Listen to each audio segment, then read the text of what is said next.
എന്നോട് കേറിയിരുന്നോളം പറഞ്ഞു. ആര്? ആ ഒരു കിളവൻ. അങ്ങനെ ഒരു കിളവൻ പറഞ്ഞാൽ കേറിയിരിക്കാനുള്ള വണ്ടി ഒന്നുമില്ല, ഇങ്ങോട്ട് ഇറങ്ങ വേണ്ടേ? പിന്നെന്തിനാ കാശ് എണ്ണി വാങ്ങിച്ചത്? ആര്? ഒരമ്മാവൻ. ഏതമ്മാവൻ?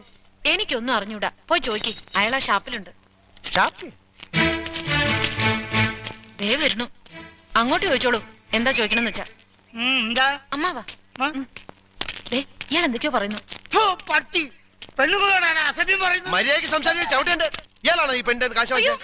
അമ്മാവൻ കാശൊന്നും വാങ്ങിയില്ല. പറഞ്ഞു അമ്മാവൻ കാശ് വാങ്ങിച്ചത്. പിന്നെ ഇയാളാണ്? ഇത് എന്റെ അമ്മാവനാ. പിന്നെ അമ്മാവൻ കാശ് വാങ്ങിച്ചില്ലെന്ന് പറഞ്ഞു. അമ്മാവൻ കാശ് വാങ്ങിന്ന് പറഞ്ഞത് ശരിയാ, പക്ഷേ ഞാൻ എപ്പോഴാണ് ഇതിന്റെ കാശ് വാങ്ങിച്ചത്? അമ്മാവൻ കാശ് വാങ്ങിന്നല്ല ഞാൻ പറഞ്ഞത്. പറഞ്ഞു അമ്മാവൻ കാശ് വാങ്ങിച്ചെന്ന് പറഞ്ഞു. എന്റെ അമ്മാവൻ കാശ് വാങ്ങിന്നല്ല ഞാൻ പറഞ്ഞത്. നുണച്ചിനെങ്ങാനും പറഞ്ഞാലുണ്ടല്ലോ. പിന്നെ നുണ പറയുന്നതിന് എന്ത് വിളിക്കണം? സത്യമാമെന്ന് വിളിക്കണം. ഞാൻ പറഞ്ഞത് നേര് തന്നെയാ.